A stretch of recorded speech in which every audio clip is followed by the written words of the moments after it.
because it being the first time, we'll overstaff it just a little bit, just to make sure. We have everything we need on printers. I think I might have to pick up one printer. But the cool thing is with this special election, we can do a pilot program. And when we get done, we can listen to the people, and the people say, hey, wait, I don't like this. Then we can go back to the drawing board and see if it works.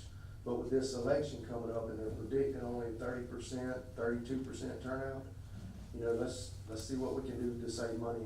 And again, most elections cost around 34. When I gave that number to a county, they said, man, you're way low. Well, I don't know what we're doing, but our numbers are around 34. Well, the convenience, I think, is pretty obvious as far as convenience would be, but I was just curious if we knew any numbers, but, and I think this is a good pilot project to work, since it is I won't say a local election, but pretty close to one house district. Well, Bay County and Gulf County are going to the governor and asking for, extension on they're under disaster relief, whatever. And, if they don't get it, they're gonna go to their county commissioners and ask to do the same. Because they have special elections. Yes. I just want to be clear, so realistically, the mail-in ballots still be like we always do. Overseas, military, just like we always do. The 4 early voting precincts are Saturday, just like we always do. It's just election day, we're gonna run the 5. Yes. Instead of the 11. Yes. And I've already asked to speak at several. I'm gonna go everywhere that there's 1 or 2 people that'll listen, to start promoting, you know, to say, hey, this is what you have to do. And that's where I'm gonna need everybody's help in this room too. To say, hey, here's how you do it. And if you look at numbers, that vote by mail is the most expensive way we do it. 2 people check signatures. When you look at postage, you look at everything that goes into it, plus the canvassing board, and it's the most expensive, and early voting is the less. And so, And on top of that, on election day, if those 5 precincts are open, it don't matter what district you live in or where you're at, you can go to that one and vote there. yes, sir. Okay. Yes, sir. Any other comments? Don't leave anybody out. All right, you say we, by consensus? Yes, sir. I think the next step is by consensus, direct me to draft the resolution, and then we'll present that at the next commission meeting. The only caveat to that is, let's say that they decide to set this election and the word comes out tomorrow, they set it, we might have to have a special county commission meeting, because I don't know what the timetable is, but if they keep dragging around like they've been doing, then the next county commission meeting will be pretty soon enough, I think. Does that sound right to you? Okay. Yeah. Mr. Chairman, we're doing this as a pilot program, and then if it works, then we'll come back and decide if we're gonna continue. Yes, sir. Because we got till 2020 elections. Now, the way you have to do the resolution and everything set up is, it's gonna say this is our precinct is gonna be countywide, and our polling places are gonna be these. It's not gonna say pilot project, it's just gonna say that's the way it is. But of course, just like y'all are changing it now, you can change it later. You know. Sure. Your consensus? Yes. Okay. We have it. Okay, Mr. Reeves, if you'll roll that up. Yeah. Thank y'all. Thank you. Thank you, Tom. All right, proclamation declaring, move number 2, January 27th as Widows Day in Madison County. Mr. Danny Thomas, is he here? I don't believe so, I don't see him here. Okay. Motion to approve. Second. All right, I have a motion to approve January 27th as Widows Day in Madison. All those in favor say aye. Aye. Opposed, same sign.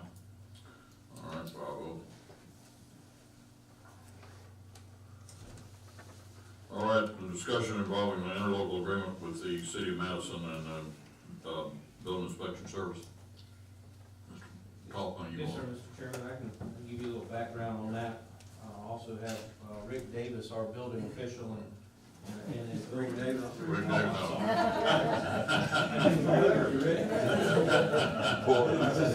Yeah. Rick Anderson, Rick Anderson with us tonight, our building Got official.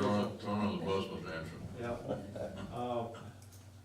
We've had an agreement for some time with the city of Madison, a reciprocating agreement. to help provide building inspection services. They also act as a building official. Chuck Hitchcock used to provide that at the city level. And in case one of our inspectors or our building official was unavailable, Chuck would fill in. And when Chuck was unavailable, then our people would fill in. And it's worked very well over the years. It helps keep things running. And but unfortunately, Chuck had some health problems this last fall and had to retire. And so it's left the city without a building inspector or an official. And so we picked up those duties, and have continued on. However, this is a short-term agreement, and it's really the big advantage is it's reciprocating. One can help the other. The city and the city managers here, Mr. Weiss might want to speak to it, what their plans are, for if they're gonna replace the person or not, but at this point, I think we need a new agreement if we're gonna look at doing this for the long term. And so, Mr. Weiss, did you wanna speak to what the city's plans are? Yes, sir, fine. Evening, Commissioners. Jerome White, City Manager, accompanied by the Mayor, Mayor Ina Thompson. Mr. Carter and I had been talking about the interlocal agreement for some time, and we knew it was going to expire, so we started to put in place a process that would continue to have the agreement in place. Unfortunately, I was unable to move it at one of our meetings, and went into depth as to how we would benefit from having an agreement in place. So we're in the process now of doing a search for a part-time building inspector. That was a request of the commission. So we've gone to North Florida Career Source, also advertised in the paper. I have called around to some surrounding counties, and at this point to no avail. The closing date for the job posting with Career Source is the end of January, first week of February. And we're hoping to get hit, but if we don't, then we're still in the same shape. We can write as many permits as we can from the city, but unless you got a building inspector, it's all for naught. So tonight, the mayor and I are requesting an extension for 2 months to see if we're able to get someone to at least fill that position. Or I can't say that we will or we won't, but in the event that we don't, that 2-month extension will allow us at least to stay afloat if something does happen. And in the event nothing happens, well, we'll have to come back to my commissioners and see if we can put the program back on the table. It's very much needed. State statute requires that we have one. So that was the unknown going in before. And let me also say too that the city is very grateful for the services that the county has been providing. And I can say Mr. Rick Anderson has been right there at every call from Ms. Mary Graham, so we appreciate that. But we're asking for your approval to grant us a 2-month extension, if you would. That would be my motion, Mr. Chairman. I second. All right, I have a motion and a second to extend it for 2 months to allow the city to see if they can find a part-time. Any discussion?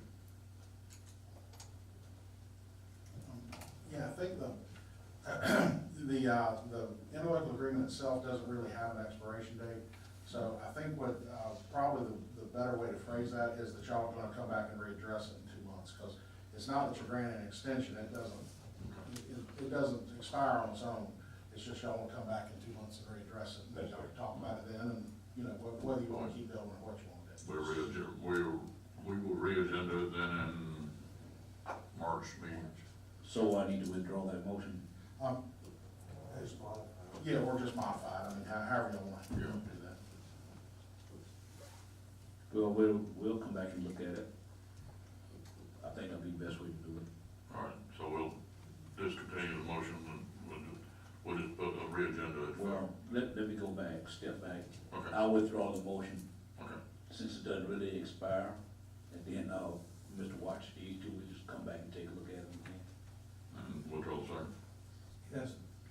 Okay, we'll put it up, re-agenda this for March, maybe the second meeting in March, to give you time to see what you can do. Okay, very good. Thank you. Thank you, Mr. Washington.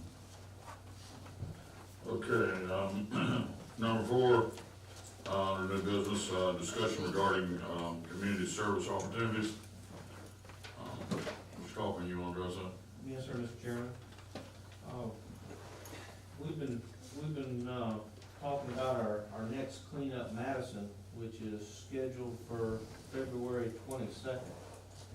We're also having a meeting at the chamber on January 29th at 5:30, if anybody would like to attend, and encourage people from the community to attend to see how they can participate. But the main day is scheduled for February 23rd on Saturday. While we've been discussing this, somebody asked if people wanting to provide community service could pick up on the roadsides. And so we said, well, we'll check into that. Commissioner Davis asked that we check into that. I think Commissioner Davis, you spoke to Judge Browning. Judge Browning about it, and I followed up with Judge Browning and the probation officer, and she said, yeah, they are always looking for opportunities for people to be able to do their community service. In solid waste, we can use some of our part-time people to supervise, the people. It has to be supervised, when you do that, and signed off on. And I think I put a copy of the form, the probation officer asked it to be signed off on the hours that they work, to make sure they're doing the work. But I wanted to bring that to y'all tonight because, to move forward with that, we really probably ought to look at having some kind of release, or ask the attorney to check into this, because I have heard some other stories, from some other counties nearby that have had some issues with the people working for them, and then turned around and sued the municipality. So we wanna make sure that we're fully protected when we go into this. So if it's, I wanted to bring it to y'all's, attention of what we have done, work we've done on it. And if you wanna move forward, then, ask staff and the attorney to look at what we need to do, paperwork wise.